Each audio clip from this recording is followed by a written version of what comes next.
Hola. You know why I'm telling you all this story about before when it was after the day when I have reversed my death at the time of my GSUS. I told you in the other record it was at 3 p.m. 2:58, and in this end was 2:50, also the same, but it was EM. You know, at the time of my GSUS, you call the Christ as 2:58 p.m., which is you call 3. And in this end, in this Jesus, in this Christ, you call Jesus as 2:58 p.m. a.m. and 2:58 e.m. and the reversal to my JSUS, which is 3 e.m. also. So exactly the same time. Because 2 means Papa, 5 means I, 8 means spirits. You know, so 2 and 5 is 7. So altogether, it is the He. You know, Arthur Pendragon. Why I'm telling you all these things that I have told you, all the from the spirit, because I told you in your book it stated that I have 7 spirit that I have I sent throughout the earth. And I'm telling you all the story because of the reversal. You called reversion to everything that the sorcerers have done into the earth. Who was this? The high priestess, Morgus. Morgus was what you called Mary. You know? She was Morgus. You know, women? Throughout lifetime, I'm telling you all this for you to know that it was us.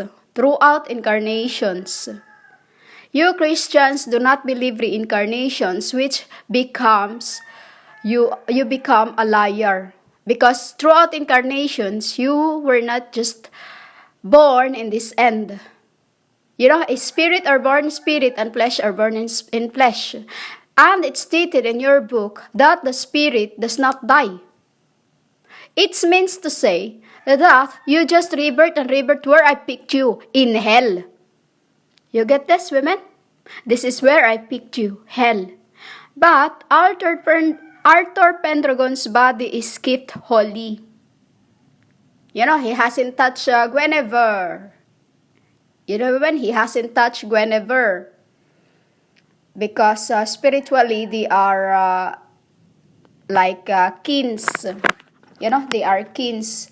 Only spirit, only seen when you touch your kinds spiritually until it becomes, you know, this forms.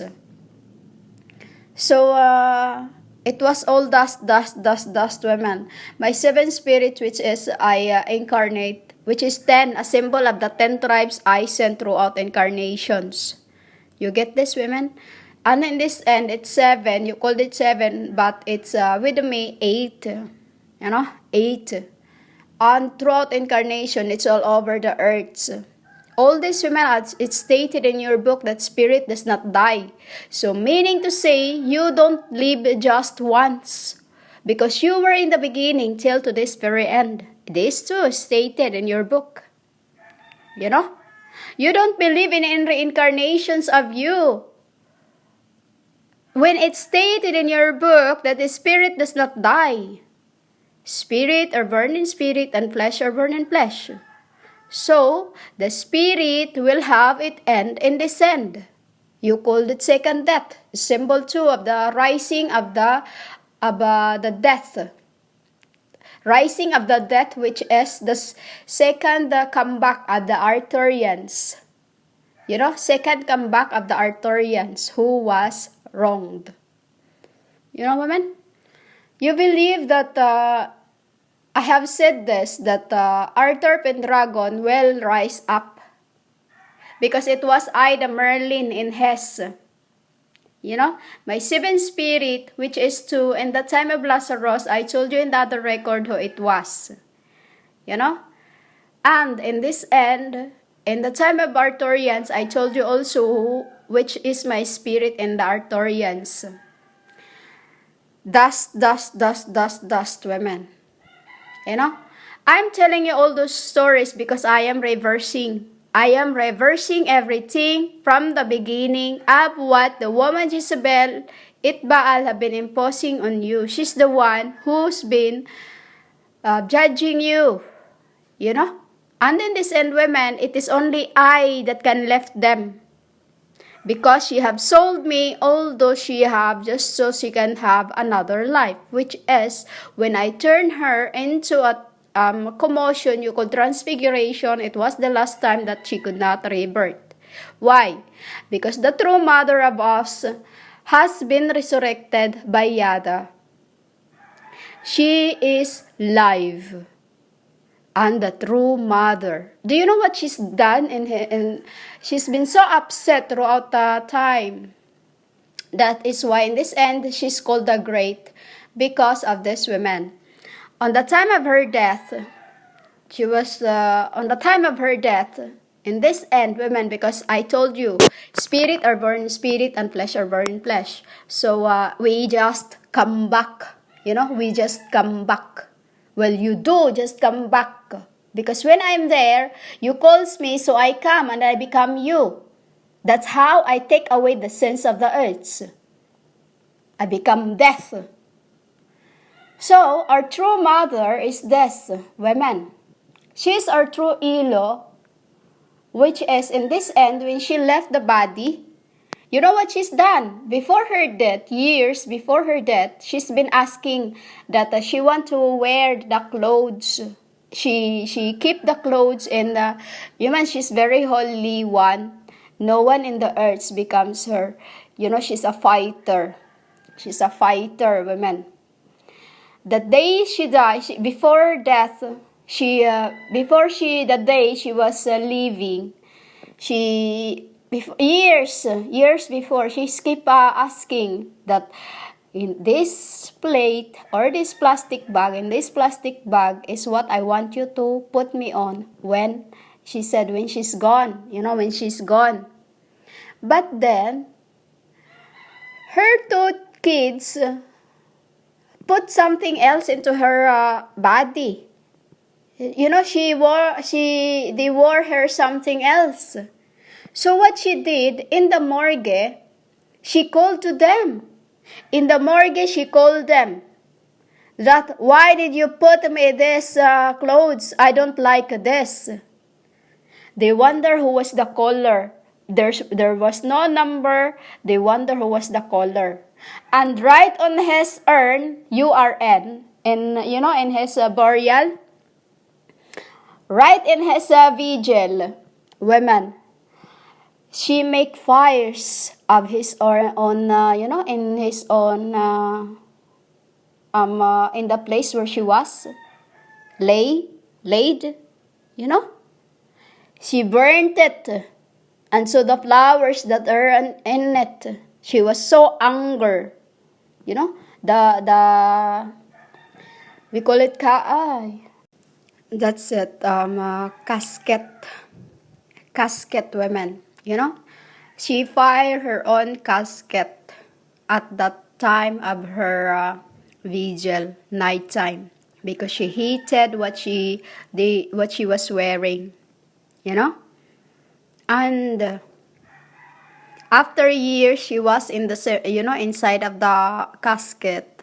And then when I asked them for her to be moved somewhere, because in where we are, there's only 5 years, of the bones that can stay inside of that thing. I don't like to go cemeteries because all I see there is souls. Because it's purgatory, women. It's purgatory.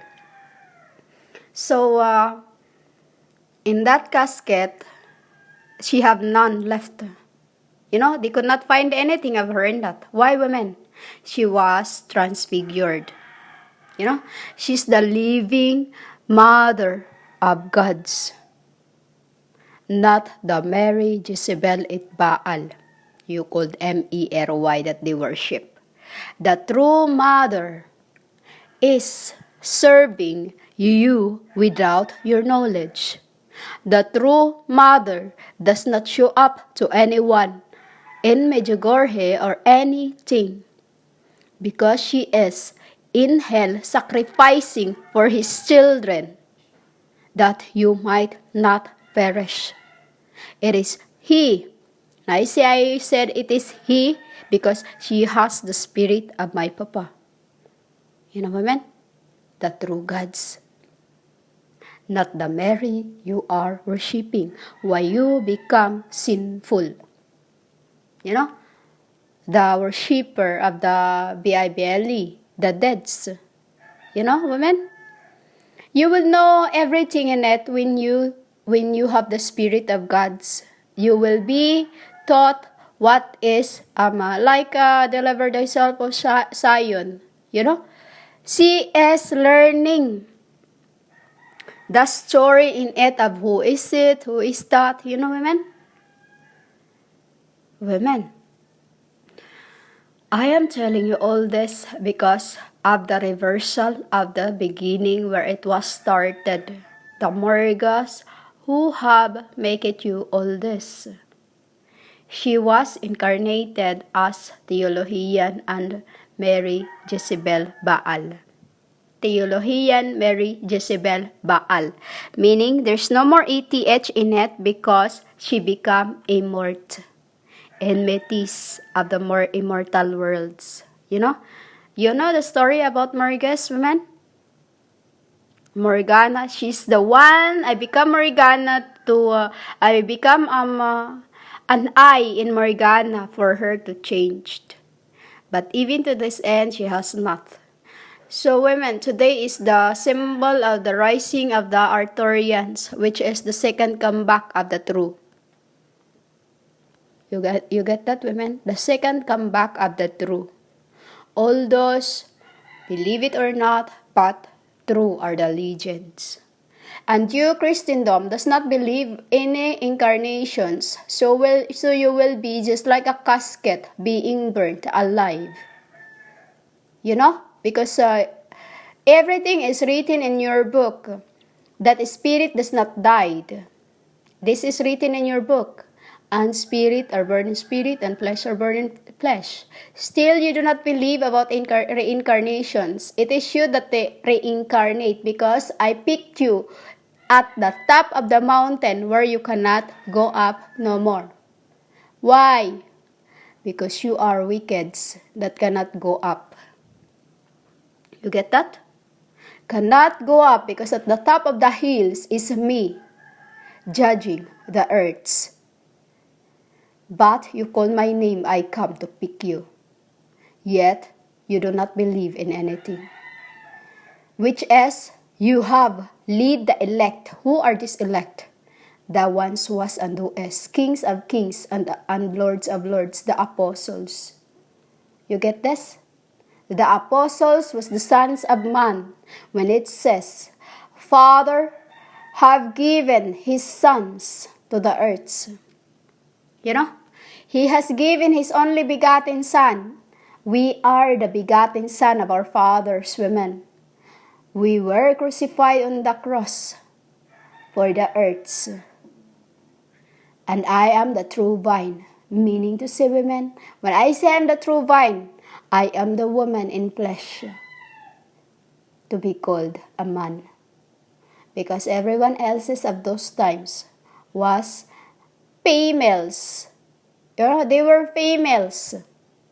The 10 tribes, it was 10 tribes left then. The 10 tribes was all females, which is they incarnate as males. And in this end, they are the truth of them. You know? Because females to us is masculines, depending on where we have incarnate of those end. And in this end, they are masculine, depending of what they have received on their shoulders of those times. Just like the symbol of the dove who opened to my shoulders and came to life. Who have I said driving the body. You know, women? I said I am the true vine because I was the female metaphysical male. You get this, women? Female metaphysical male. While my brothers was feminine in a masculine males. There's a lot of difference into what I've just said. You get this?